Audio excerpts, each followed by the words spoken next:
بسم الله الرحمن الرحيم. الحمد لله نحمده ونستعينه ونستغفره ونؤمن به ونتوكل عليه ونعوذ بالله من شرور أنفسنا ومن سيئات أعمالنا. من يهده الله فلا مضل له ومن يضلله فلا هادي له، ونشهد أن لا إله إلا الله وحده لا شريك له، ونشهد أن سيدنا ونبينا وحبيبنا ومولانا محمدا عبده ورسوله صلى الله تعالى عليه وعلى آله وأصحابه وبارك وسلم تسليما كثيرا كثيرا. أما بعد فأعوذ بالله من الشيطان الرجيم. بسم الله الرحمن الرحيم. سبح اسم ربك الأعلى الذي خلق فسوى والذي قدر فهدى والذي أخرج المرعى فجعله غثاء أحوى. سنقرئك فلا تنسى إلا ما شاء الله إنه يعلم الجهر وما يخفى ونيسرك لليسرى فذكر إن نفعت الذكرى. صدق الله العظيم. حضرات سامعین کرام، تقریباً ایک مہینے کے انقطاع کے بعد آج ہم اللہ تعالیٰ کی توفیق سے قرآن پاک کی تفسیر کے اس سلسلے کو کنٹینیو کر رہے ہیں۔ آخری صورت جس پر ہم لوگوں نے گفتگو کی تھی وہ سورۃ الغاشیہ تھی، لہذا آج ہماری گفتگو کا موضوع سورۃ الاعلیٰ ہے۔ میں نے اس سورت کی ابتدائی 9 آیتیں آپ حضرات کے سامنے تلاوت کی ہیں۔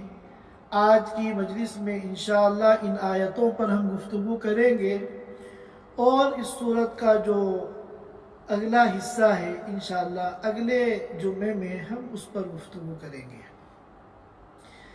یہ سورت مکیہ ہے، بلکہ مکہ مکرمہ میں بھی نزول قرآن کے ابتدائی دور میں یہ سورت نازل ہوئی ہے۔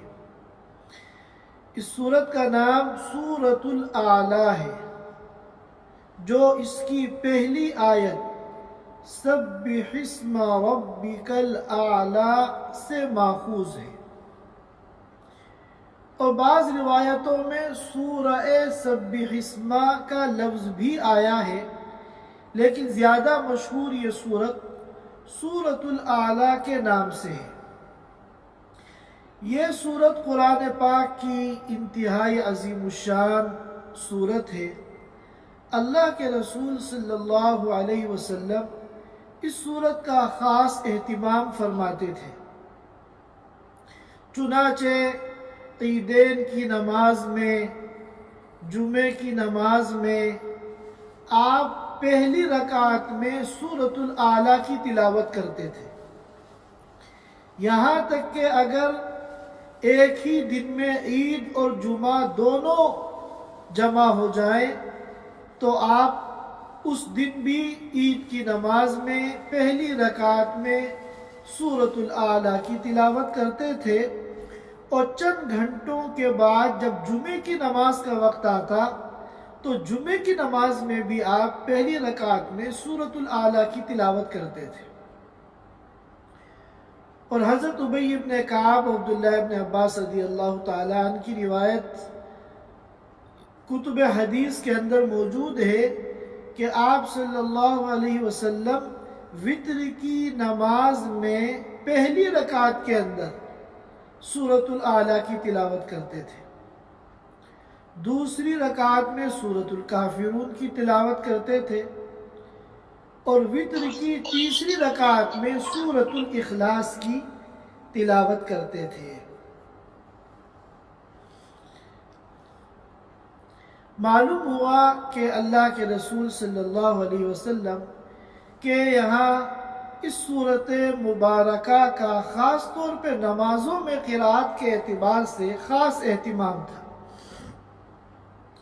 ہم پہلے ان آیتوں کا ترجمہ سن لیتے ہیں، اس کے بعد انشاءاللہ ان کے تفسیری مضامین کو ہم سمجھنے کی کوشش کریں گے۔ اللہ تعالیٰ فرماتے ہیں سبح اسم ربک الاعلی۔ سبح یسبح کے معنی آتے ہیں پاکی بیان کرنا۔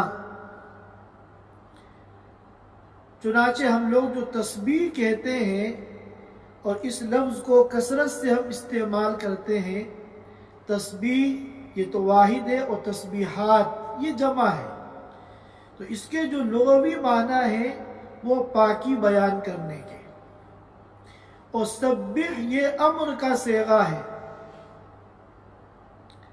اے نبی آپ پاکی بیان کیجئے۔ اسم کے معنی نیم، ربی کا آپ کا رب، اور الاعلیٰ کے معنی آتے ہیں سب سے زیادہ عالی، سب سے زیادہ اونچا، سب سے زیادہ اعلیٰ، بالا اور برتر۔ تو سبح اسم ربک الاعلیٰ کا ترجمہ ہوا اے نبی آپ پاکی بیان کیجئے اپنے اس رب کے نام کی جو سب سے زیادہ عالی ہے، جو سب سے اونچی شان رکھنے والا ہے۔ الذی خلق فسوی، جس نے ہر چیز کو، ہر مخلوق کو پیدا کیا، فسوی اور بالکل ٹھیک ٹھیک پیدا کیا۔ کسی مخلوق کی تخلیق میں کوئی کمی نہیں چھوڑی، ہر مخلوق کے جو اجزاء ہیں وہ اللہ تعالیٰ نے بالکل اس کے اعتبار سے مناسب اور موزوں پیدا کیے۔ والذی قدر فہدی، جس نے ہر چیز کو ایک انداز، ایک مخصوص انداز سے پیدا کیا، فہدی پھر اس مخلوق کو اس کی رہنمائی کی۔ والذی اخرج المرعی، اور وہ ذات جس نے چارے کو نکالا زمین سے، فجعلہ غثاء احوا، پھر اس کو سیاہ کوڑا بنا دیا، پھر اس کو ایسا کوڑا کرکٹ بنا دیا جو سیاہ اور کالے رنگ کا ہے۔ سنقرئک فلا تنسیٰ، اے نبی یہ قرآن ہم آپ کو پڑھائیں گے۔ قرأ یقرأ قراءتن کے معنی آتے ہیں پڑھنا، اور اقرأ یقرئ کے معنی آتے ہیں پڑھانا، تعلیم دینا۔ سنقرئک ہم آپ کو پڑھائیں گے، کیا پڑھائیں گے؟ یعنی قرآن۔ فلا تنسیٰ، اور ایسا پڑھائیں گے فلا تنسیٰ کہ پھر آپ اس کو بھولیں گے نہیں۔ الا ماشاء اللہ، مگر جو اللہ ہی بھلانا چاہے، تو ظاہر ہے وہ تو آپ بھول جائیں گے، لیکن جو قرآن کا ہمیشہ کے لیے جز ہوگا وہ آپ کبھی نہیں بھولیں گے۔ انہ یعلم الجہر وما یخفی، بے شک اللہ تعالیٰ اس چیز کو بھی جانتے ہیں جو ظاہر ہے، اوپن ہے۔ وما یخفا، اور اللہ اس چیز کو بھی جانتے ہیں جو پوشیدہ ہے، چھپی ہوئی ہے۔ وَنُيَسِّرُكَ لِلْيُسْرَىٰ، اور ہم آپ کو آسانی عطا کریں گے، آسان شریعت پر عمل کرنے کے لیے، اس دین پر عمل کرنے کے لیے جو کہ آسان ہے۔ فَذَكِّرْ إِن نَّفَعَتِ الذِّكْرَىٰ، لہذا آپ نصیحت کیجئے اگر نصیحت نفع بخش ہو، اگر نصیحت کارآمد ہو، فائدہ مند ہو، نافع اور مفید ہو تو آپ نصیحت کیجئے۔ یہ ان آیات مبارکہ کا ترجمہ ہے۔ ترجمہ چونکہ تھوڑا مشکل ہے اس لیے ہم ایک مرتبہ اور کر لیتے ہیں۔ سبح اسم ربک الاعلی، اے نبی اپنے رب کے نام کی پاکی بیان کیجئے جو سب سے اعلیٰ ہے۔ الذی خلق فسوی، جس نے ہر چیز کو پیدا کیا اور ٹھیک ٹھیک پیدا کیا۔ والذی قدر فہدی، جس نے ہر چیز کو ایک مخصوص انداز سے پیدا کیا پھر ہر مخلوق کی رہنمائی کی۔ والذی اخرج المرعی، اور جس نے چارے کو، گھاس پھوس کو، سبزے کو زمین سے نکالا۔ فجعلہ، پھر اس کو بنا دیا، غثاء، ایسا کوڑا کرکٹ، احوا، جو سیاہ اور کالے رنگ کا ہے۔ سنقرئک فلا تنسا، ہم آپ کو یہ قرآن پڑھائیں گے، فلا تنسا، پھر آپ بھولیں گے نہیں، الا ما شاء اللہ، مگر جو اللہ ہی بھلانا چاہے۔ انہ یعلم الجہر وما یخفی، اللہ تعالیٰ اس چیز کو بھی جانتے ہیں جو جہر ہے، ظاہر ہے، اوپن ہے۔ وما یخفی، اور اس چیز کو بھی جانتے ہیں جو چھپی ہوئی ہے، پوشیدہ ہے۔ وَنُيَسِّرُكَ لِلْيُسْرَىٰ، اور اے نبی ہم آپ کو آسانی عطا کریں گے، آسان دین پر، آسان شریعت پر چلنے کے لیے۔ فَذَكِّرْ إِن نَّفَعَتِ الذِّكْرَىٰ، لہذا آپ نصیحت کیجئے اگر نصیحت نفع بخش ہو، مفید ہو۔ یہ ان آیات کریمہ کا ترجمہ ہے۔ اب ہم ان کو تفصیل کے ساتھ اور اس کی تفسیر کے ساتھ سمجھنے کی کوشش کرتے ہیں۔ سب سے پہلی آیت ہے سبح اسم ربک الاعلی، اے نبی اپنے اس رب کے نام کی پاکی بیان کیجئے جو سب سے اعلیٰ ہے، سب سے اونچا ہے۔ پاکی بیان، سب تسبیح کے کیا معنی ہے؟ بعض حضرات نے کہا کہ تسبیح کا مطلب ہے اللہ کی عظمت کو بیان کرنا، اور بعض حضرات نے کہا جو زیادہ معروف ہے، زیادہ مشہور ہے، کہ اللہ کی پاکی بیان کرنا۔ اللہ کی پاکی بیان کرنے کا کیا مطلب ہے؟ علماء کرام نے فرمایا کہ اللہ کی تسبیح بیان کرنا، اللہ کی پاکی بیان کرنا، اس کا مطلب یہ ہے کہ دل میں یہ عقیدہ قائم کیا جائے کہ اللہ تعالی ہر اعتبار سے، ہر قسم کے عیب سے، نقص سے، کمی سے پاک ہے۔ چنانچہ ہم بچوں کو اردو جب شروع میں سکھاتے ہیں تو اردو کی کتابوں میں آتا ہے اللہ ایک ہے، پاک اور بے عیب ہے۔ اللہ ہر اعتبار سے عیب سے پاک ہے۔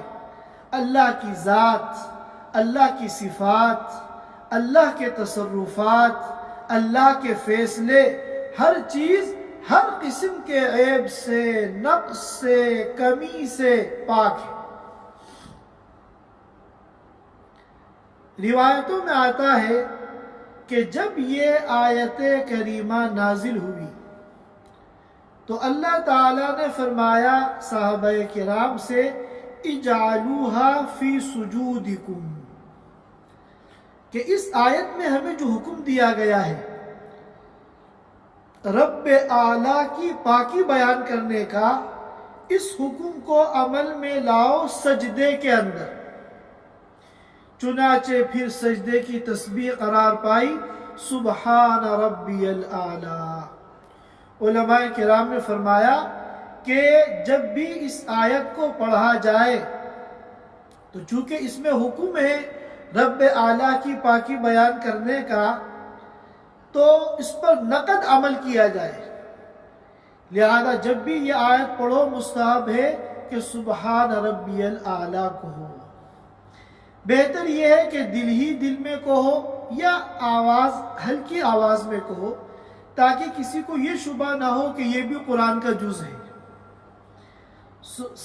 سبح اسم ربک الاعلیٰ، یہ تو ہم کہتے ہیں تلاوت کے طور پر، لیکن جب ہم اس پر عمل کرتے ہوئے سبحان ربی الاعلیٰ کہیں گے، اللہ کی پاکی کو بیان کریں گے، تو یہ تلاوت کے طور پر نہیں، کیونکہ یہ قرآن کا جز نہیں ہے، یہ ذکر کے طور پر۔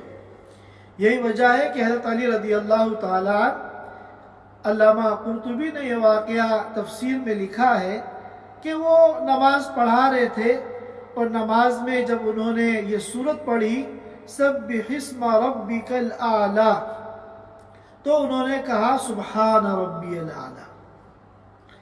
نماز سے فارغ ہونے کے بعد لوگوں نے کہا کہ اے امیر المومنین، کیا آپ نے قرآن میں سبحان ربی الاعلیٰ کا اضافہ کیا؟ کیا آپ نے قرآن میں کوئی زیادتی کی ہے؟ تو انہوں نے کہا کس چیز کی زیادتی؟ تو ان لوگوں نے کہا کہ سبحان ربی الاعلیٰ کی زیادتی۔ تو انہوں نے کہا نہیں، میں نے تلاوت میں کے طور پر یہ نہیں کہا تھا، میں نے تو اس آیت میں جو حکم ہے کہ رب اعلیٰ کی پاکی کو بیان کرو، اس حکم کی تعمیل میں ذکر کے طور پر یہ کہا تھا، لہذا اس کو کوئی قرآن کا جز نہ سمجھے۔ جن بعض لوگوں نے اس کو قرآن کا جز سمجھا ہے وہ غلط ہے، اور وہ جمہور اہل سنت کے مسلک کے خلاف ہے۔ لہذا جب ہم یہ پہلی آیت پڑھیں تو سبحان ربی الاعلیٰ کہیں، مستحب ہے، لیکن بہتر یہ ہے کہ دل ہی دل میں پڑھیں، یا کم از کم آواز اور لہجہ اتنا بدل دیں کہ یہ محسوس نہ ہو کہ ہم اس کو قرآن کا جز سمجھ رہے ہیں اور تلاوت کے طور پر سبحان ربی الاعلیٰ کہہ رہے ہیں۔ اللہ کی پاکی بیان کرنا یہ ہمارے دین اسلام کا ایک انتہائی اہم حکم ہے، اور جگہ جگہ اللہ کی پاکی بیان کرنے کا ہمیں حکم دیا جاتا ہے کہ اس بات کا اعتراف کرو اور اپنے اس عقیدے کا اظہار کرو کہ اللہ تعالیٰ کی ذات، اللہ کی صفات، اللہ کے تصرفات، اللہ کی مشیت ہر قسم کے عیب سے پاک ہے۔ چنانچہ ہم جب نماز شروع کرتے ہیں تو ثنا پڑھتے ہیں سبحانک اللہم و بحمدک۔ یہ سبحانک کیا مطلب؟ پاک ہے آپ کی ذات اللہ، اللہ کی پاکی بیان کر رہے ہیں۔ پھر ہم رکوع میں جاتے ہیں سبحان ربی العظیم، اللہ کی پاکی بیان کر رہے ہیں۔ پھر ہم سجدے میں جاتے ہیں سبحان ربی الاعلیٰ، اللہ کی پاکی بیان کر رہے ہیں۔ اور نماز کے بعد ہم تسبیح فاطمی پڑھتے ہیں سبحان اللہ 33 مرتبہ۔ یہ سبحان اللہ کیا ہے؟ اللہ کی پاکی بیان کر رہے ہیں۔ اور اسی طرح مسلم شریف کے اندر روایت ہے کہ جو 100 مرتبہ سبحان اللہ و بحمدہ سبحان اللہ العظیم ان الفاظ میں اللہ کی پاکی کو بیان کرے گا، 100 مرتبہ صبح اور 100 مرتبہ شام کیا کہے گا؟ سبحان اللہ و بحمدہ سبحان اللہ العظیم۔ تو اللہ تعالیٰ اس کے تمام گناہوں کو معاف کر دیں گے، یہاں تک کہ اگر بندے کے گناہ سمندر کے جھاگ کے برابر ہیں تو بھی اللہ تعالیٰ معاف کر دیں گے۔ اور آپ لوگ جانتے ہیں صحیح البخاری کی سب سے آخری جو حدیث ہے، کلمتان خفیفتان علی اللسان ثقیلتان فی المیزان حبیبتان الی الرحمن سبحان اللہ و بحمدہ سبحان اللہ العظیم، کہ دو کلمے ایسے ہیں جو ترازو میں بھاری ہیں اور اللہ تعالیٰ کو پسند ہے اور زبان پر بہت ہلکے ہیں۔ وہ کیا ہے؟ سبحان اللہ و بحمدہ سبحان اللہ العظیم۔ تو ہر وقت ان کلمات کو پڑھنے کی اور ان کلمات کے ذریعے اللہ کی پاکی کو بیان کرنے کی ایک مستقل فضیلت ہے، اور 100 مرتبہ صبح اور 100 مرتبہ شام اگر پڑھیں گے تو مسلم شریف کی روایت کے مطابق آپ کے تمام گناہ معاف ہو جائیں گے۔ وَإِن كَانَتْ مِثْلَ زَبَدِ الْبَحْرِ، اگرچہ وہ گناہ سمندر کے جھاگ کے برابر ہو۔ تو بہرحال جو حکم اس سورت کی پہلی آیت میں دیا گیا ہے، یہ حکم جو ہے دین اسلام کا انتہائی عظیم الشان حکم ہے۔ اللہ تعالیٰ اس پر عمل کرنے کی اور اس حکم کا حق ادا کرنے کی ہم سب کو توفیق عطا فرمائے۔ اس کے بعد اللہ تعالیٰ پاکی بیان کیے جانے کے کیوں مستحق ہیں، اور اللہ تعالیٰ اپنی ذات کے اعتبار سے، صفات کے اعتبار سے سب سے اعلیٰ کیوں ہیں، اللہ تعالیٰ کو علو مطلق حاصل کیوں ہے، اس استحقاق کی وجہ بیان کر رہے ہیں آگے 4 صفات بیان کر کے۔ سب سے پہلی صفت ہے الذی خلق فسوا، اللہ تعالیٰ نے اپنی مخلوقات کو پیدا کیا اور ہر مخلوق کو بالکل مناسب اور موزوں طریقے سے پیدا کیا۔ اب مثال کے طور پر انسان ہیں، چوپائے ہیں، ان کو زمین پہ چلانا ہے تو اللہ نے کسی کو 2 پیر دیے، کسی کو 4 پیر دیے۔ انسان کا جسم جو ہے کھڑا ہے تو 2 پیر کافی ہے زمین پہ چلنے کے لیے، اور گائے اور بیل اور گھوڑا اور شیر، ان کا جو جسم ہے وہ لیٹا ہوا ہے، ان کو 4 پیروں کی ضرورت تھی، ان کو 4 پیر دیے، 2 کو وہ ہاتھ کے طور پر استعمال کرتے ہیں۔ پرندوں کو چونکہ فضا میں اڑنا ہے، اس لیے اللہ تعالی نے ان کے پر بنائے۔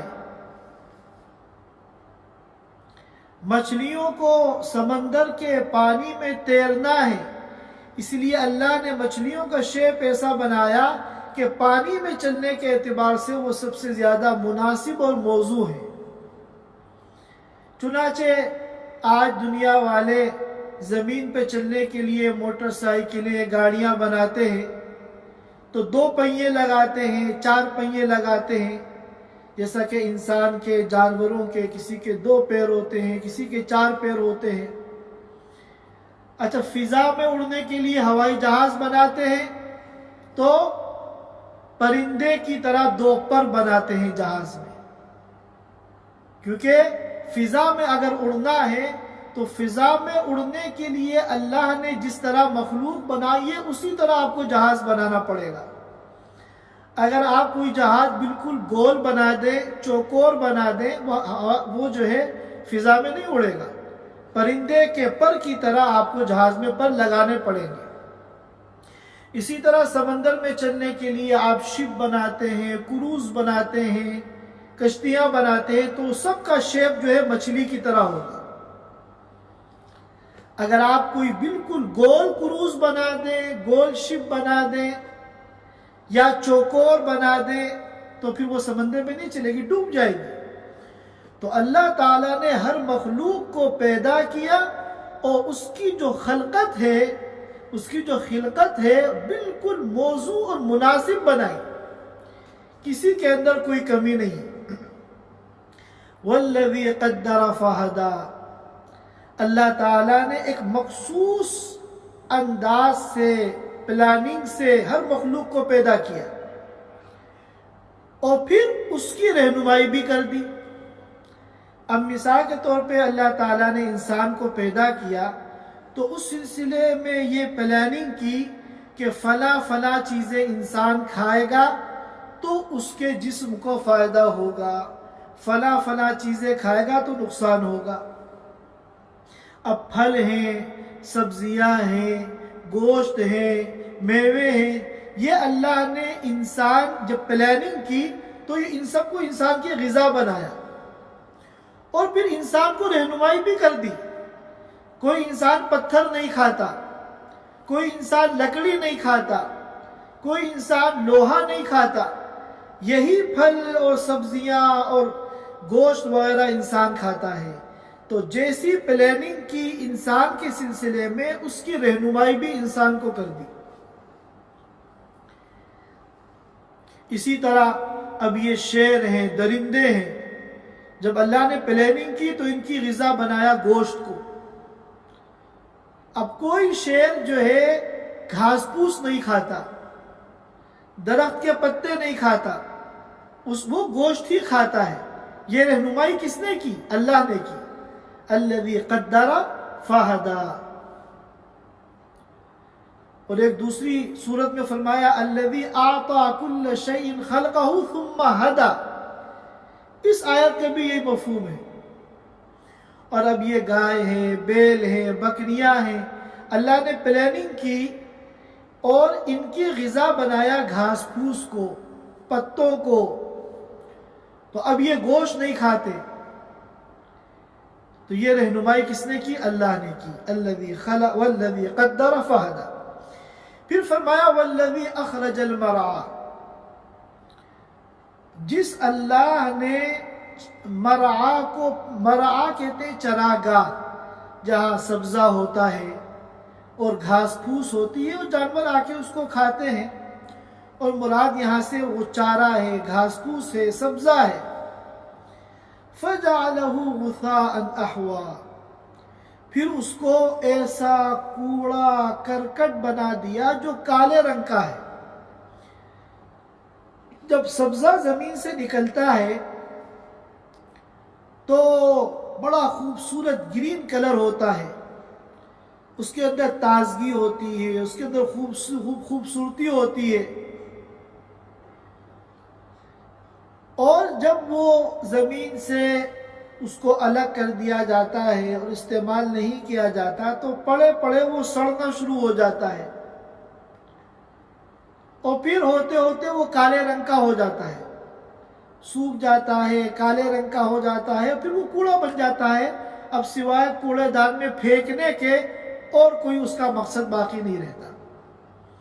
تو مثال تو اللہ نے دی یہ چارے کی، سبزے کی، مگر یہ حقیقت ہر چیز کے ساتھ ہے کہ اللہ تعالیٰ جب کوئی چیز پیدا کرتے ہیں تو وہ بڑی فریش ہوتی ہے، تازہ ہوتی ہے، خوبصورت ہوتی ہے، دیکھنے میں اچھی لگتی ہے، اس کے اندر فوائد ہوتے ہیں، منافع ہوتے ہیں، لیکن ایک وقت آتا ہے کہ وہ ایکسپائر ہو جاتی ہے، پھر اس کے اوپر زوال آتا ہے، پھر اس کی ساری خوبصورتی، اس کی ساری تازگی، اس کے سارے منافع سب ختم ہو جاتے ہیں۔ اسی کو کہا تھا لبید نے الا کل شیء ما خلا اللہ باطل وکل نعیم لا محالۃ زائل۔ اللہ کی ذات کے علاوہ ہر چیز فنا ہونے والی ہے اور ہر نعمت ایک نہ ایک دن زائل ہونے والی ہے۔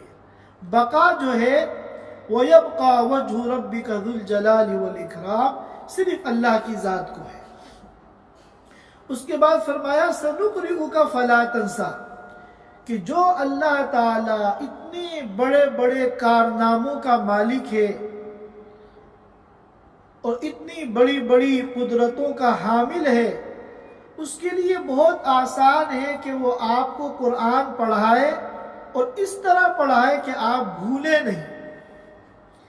دیکھیے یہ آیت کریمہ دلیل ہے اس بات کی کہ یہ سورت نزول قرآن کے ابتدائی دور کی ہے، کیونکہ شروع میں جب قرآن نازل ہوا تو آپ صلی اللہ علیہ وسلم بڑے پریشان رہتے تھے، فکر مند رہتے تھے کہ یہ آیتیں جو جبریل امین مجھے سنا رہے ہیں میں بھول نہ جاؤں۔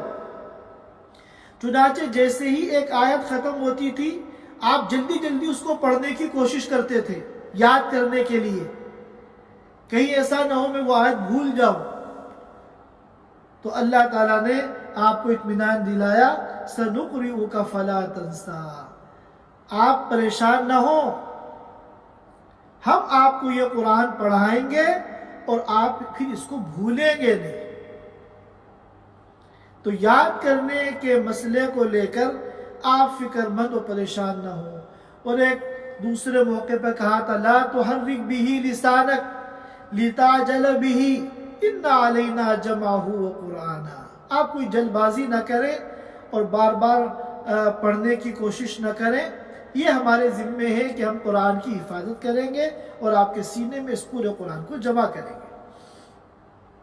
اب ایک سوال یہ پیدا ہوتا ہے کہ یہاں تو اللہ تعالیٰ فرما رہے ہیں فَلَا تَنْسَىٰ، کہ آپ قرآن کبھی بھولیں گے نہیں، حالانکہ تلاوت کے دوران، قرآن کی قرآت کے دوران قرآن کی بعض آیتوں کا بھولنا یہ سیرت سے ثابت ہے۔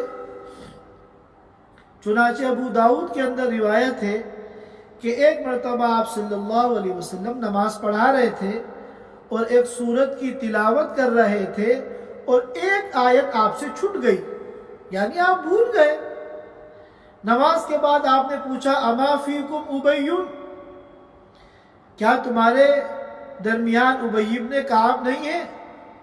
یہ ابی بن کعب رضی اللہ تعالیٰ عنہ یہ صحابہ کرام میں سب سے بڑے قاری قرآن تھے اور یہ کاتب وحی بھی تھے۔ قرآن جب نازل ہوتا تھا اللہ کے رسول صلی اللہ علیہ وسلم اس کو لکھواتے تھے، تو ابی بن کعب رضی اللہ تعالیٰ عنہ بھی کاتبین وحی میں ان کا شمار ہوتا ہے۔ تو آپ نے فرمایا کہ ابی بن کعب نہیں ہے، انہوں نے مجھے لقمہ کیوں نہیں دیا؟ ایک پوری آیت چھٹ گئی، انہوں نے یاد کیوں نہیں دلایا؟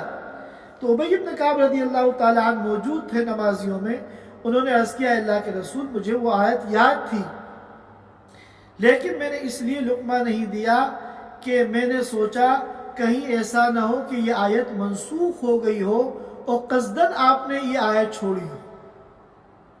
تو بہرکیف یہ ایک واقعہ ہے، اور بھی متعدد واقعات ہو سکتے ہیں کہ آپ قرآن کی کسی آیت کو بھول گئے۔ تو یہاں تو اللہ فرما رہے ہیں سَنُقْرِئُكَ فَلَا تَنْسَىٰ، ہم آپ کو قرآن ایسا پڑھائیں گے آپ بھولیں گے نہیں۔ حالانکہ آپ کا قرآن کی تلاوت میں بھولنا یہ احادیث مبارکہ سے ثابت ہے۔ تو اس کا جواب یہ ہے کہ بھولنا دو طرح کا ہے۔ ایک تو انسان اس طرح بھول جائے کسی بات کو، کسی چیز کو کہ پھر کبھی یاد ہی نہ آئے، ہمیشہ کے لیے بھول جائے، جس کو ہم عربی میں کہتے ہیں اور اردو میں بھی کہتے ہیں کہ نسیم منسیہ کر دیا۔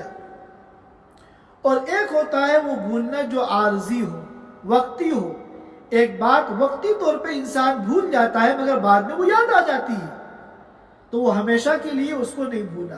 تو فلا تنسا میں یہاں مراد پہلی قسم ہے کہ ایسا نہیں ہوگا کہ آپ ایک آیت ہم آپ کو پڑھائیں اور پھر آپ کے ذہن سے ہمیشہ کے لیے نکل جائے، ایسا کبھی نہیں ہوگا۔ باقی وقتی طور پر اگر کوئی آیت ذہن سے نکل گئی اور بعد میں یاد آ گئی تو وہ اس آیت مبارکہ کے خلاف نہیں ہے۔ اس کے بعد فرمایا الا ماشاء اللہ، مگر جو اللہ ہی بھلانا چاہے۔ اس کا مطلب یہ ہے کہ اصل میں قرآن کی بعض آیتیں ایسی ہیں جو منسوخ ہو گئی ہیں، اور یہ دو طرح کی ہیں۔ بعض آیتیں ایسی ہیں آیتیں منسوخ نہیں ہوئی، البتہ ان کا جو حکم ہے وہ منسوخ ہو گیا۔ تو آیتوں کے جو الفاظ ہیں وہ قرآن میں موجود ہیں، قرآن کا جز ہے، ان کی ہم تلاوت کرتے ہیں، لیکن ان آیتوں میں جو حکم ہے وہ حکم کیا ہو گیا؟ منسوخ۔ اور بعض آیتیں ایسی ہیں کہ آیتوں کے الفاظ بھی منسوخ ہو گئے، آج وہ آیتیں ہمارے موجودہ قرآن کا جز نہیں ہیں۔ اس کو اللہ نے فرمایا ما ننسخ من آیت، سورہ بقرہ کے اندر، ما ننسخ من آیت او ننسها نأتی بخیر منها او مثلها، ہم نہیں منسوخ کرتے ہیں کسی آیت کو یا نہیں بھلاتے ہیں کسی آیت کو مگر ہم اس جیسی کوئی دوسری آیت یا اس سے اچھی آیت بھی قرآن میں لاتے ہیں۔ تو ماننسخ سے مراد تو وہ آیتیں ہیں کہ جن کا صرف حکم منسوخ ہوا ہے، اور ننسیحاناتی یا ہم آپ کو بھلا دیتے ہیں، یہ وہ آیتیں ہیں کہ جو آیت بھی منسوخ ہو گئی ہے اور وہ آج قرآن میں موجود نہیں ہے۔ تو الا ماشاء اللہ، سنقرئک فلا تنسیٰ الا ماشاء اللہ، ہم آپ کو قرآن اس طرح پڑھا دیں گے کہ آپ نہیں بھولیں گے، الا ماشاء اللہ، مگر جو اللہ ہی بھلانا چاہے، یعنی جو آیتیں منسوخ ہو گئیں، الفاظ بھی منسوخ ہو گئے، احکام بھی منسوخ ہو گئے، تو ہم وہ آپ کو بھلا دیں گے۔ اِنَّهُ يَعْلَمُ الْجَهْرَ وَمَا يَخْفَى، بے شک اللہ تعالی اس چیز کو بھی جانتے ہیں جو ظاہر ہے، اوپن ہے، نظر آ رہی ہے، وَمَا يَخْفَى، اور اس چیز کو بھی جانتے ہیں جو چھپ گئی ہے، پوشیدہ ہے۔ بعض علماء نے کہا کہ یہاں مراد صدقہ ہے، کہ جو صدقہ علی الاعلان دیا جاتا ہے، اللہ کے راستے میں خرچ کیا جاتا ہے، وہ تو ہے جہر، اور جو صدقہ خاموشی سے دیا جائے، کسی کو پتہ نہ چلے، وہ ہے وما یخفیٰ۔ بعض نے کہا اس سے مراد قرآن ہے، جو قرآن سینے کے اندر محفوظ ہو گیا وہ تو ظاہر ہے، اور جو انسان بھول جاتا ہے، سینے سے نکل جاتا ہے، یہ وما یخفیٰ ہے۔ اور بعض نے کہا کہ یہ عام ہے، ہر وہ چیز جو ظاہر ہے اللہ وہ بھی جانتا ہے، اور جو چیز جو ہے چھپی ہوئی ہے، پوشیدہ ہے، اللہ اس کو بھی جانتا ہے۔ اور یہ مضمون قرآن پاک میں، احادیث مبارکہ میں جگہ جگہ متعدد مرتبہ آیا ہے۔ اس کے بعد فرمایا وَنُيَسِّرُكَ لِلْيُسْرَى، ہم آپ کو آسانی عطا کریں گے یسرا کے لیے۔ یسرا کے معنی ہے آسان چیز، اور یہاں مراد ہے دین اور شریعت، کیونکہ دین کے بارے میں فرمایا الدین یسر، دین آسان ہے، تو دین آسان ہے، اور اس کے آسان ہونے کے ساتھ ساتھ اس پر عمل کرنا ہم آپ کے لیے اور آسان بنا دیں گے۔ یہ نہیں کہ ظاہری مشقتیں نہیں ہوں گی، وہ تو ہوں گی، لیکن دل میں اللہ تعالیٰ ایسی رغبت اور دین کا ایسا شوق پیدا کر دیں گے کہ ظاہری مشقتوں کے باوجود اس دین پر چلنا آپ کے لیے آسان ہو جائے گا۔ اپنے ان انعامات کو، فیسلٹیز کو، رعایتوں کو نقل کرنے کے بعد اب اللہ تعالیٰ ذمہ داری بیان کر رہے ہیں کہ اب آپ کی ذمہ داری ہے فَذَكِّرْ إِن نَفَعَتِ الذِّكْرَى، آپ نصیحت کیجئے اگر نصیحت فائدے مند ہو۔ علماء کرام نے فرمایا کہ ان نفعات الذکرى جو ایک شرط ہے، یہ شرط جو ہے احترازی نہیں ہے۔ یہ مطلب نہیں ہے کہ آپ جب بھی نصیحت کرنا چاہیں تو آپ پہلے یہ غور کیجئے کہ اس نصیحت کا فائدہ ہوگا یا نہیں، سامنے والا اس کو قبول کرے گا یا نہیں۔ اگر فائدہ مند نظر آئے تو آپ نصیحت کیجئے، اور اگر نصیحت کا فائدہ نظر نہ آئے، آپ یہ سمجھیں کہ سامنے والا اس کو قبول نہیں کرے گا تو آپ نصیحت نہ کیجئے۔ یہ مطلب اس آیت کریمہ کا نہیں ہے، کیونکہ نصیحت ایسی چیز ہے جو ہمیشہ فائدہ مند ہے، اس میں نفع بخش نہ ہونے کا احتمال ہی نہیں ہے۔ ایمان والوں کو جب نصیحت کرتے ہیں تو نصیحت سے ان کو فائدہ ہوتا ہے۔ قرآن پاک میں ایک موقع پہ ہے وَذَكِّرْ فَإِنَّ الذِّكْرَى تَنْفَعُ الْمُؤْمِنِينَ، اے نبی آپ نصیحت کیجئے کیونکہ نصیحت ایمان والوں کو نفع پہنچاتی ہے۔ اور اگر آپ ایسے کافروں کو نصیحت کر رہے ہیں جو آپ کی نصیحت پر آپ کی نصیحت کو قبول نہیں کر رہے، تب بھی یہ نصیحت نفع بخش ہے. کیوں؟ اس لیے کہ قیامت کے دن پھر اتمام حجت کیا جائے گا. وہ یہ نہیں کہہ سکیں گے ہمیں تو کسی نے بتایا ہی نہیں. اب ان پر اتمام حجت کیا جائے گا. نہیں، تم کو بتایا گیا، تم کو نصیحت کی گئی، مگر تم نے نصیحت کو قبول نہیں کیا. تو معلوم ہوا کہ یہ ایسے ہی ہے کہ کوئی باپ اپنے بیٹے سے کہے کہ اگر تو میرا بیٹا ہے تو یہ کام ضرور کر. اس کا مطلب یہ نہیں ہے کہ اگر تو میرا بیٹا نہیں ہے تو یہ کام نہ کر، کیونکہ اس کا بیٹا ہونا تو متعین ہے. تو اسی طرح یہاں فرمایا کہ اگر نصیحت نفع بخش ہو تو آپ نصیحت کیجئے. اس کا مطلب یہ نہیں ہے کہ اگر نصیحت نفع بخش نہ ہو تو نصیحت نہ کیجئے، کیونکہ نصیحت ہر حال میں نفع بخش ہوتی ہے. یہ تقریباً 9 آیتیں ہیں جن کی تفسیر اور ترجمہ آج ہم لوگوں نے سنا ہے. مابقیہ اس صورت مبارکہ کی جو آیات ہیں انشاءاللہ اگلے جمعے میں ہم اس پر غور کریں گے. اللہ تعالی ہم سب کو عمل کی توفیق عطا فرمائے. وآخر دعوانا ان الحمد للہ رب العالمین. جزاک اللہ خیر مفتی صاحب. Thanks for watching. Don't forget to like, comment, share and subscribe to Al Wahid channel.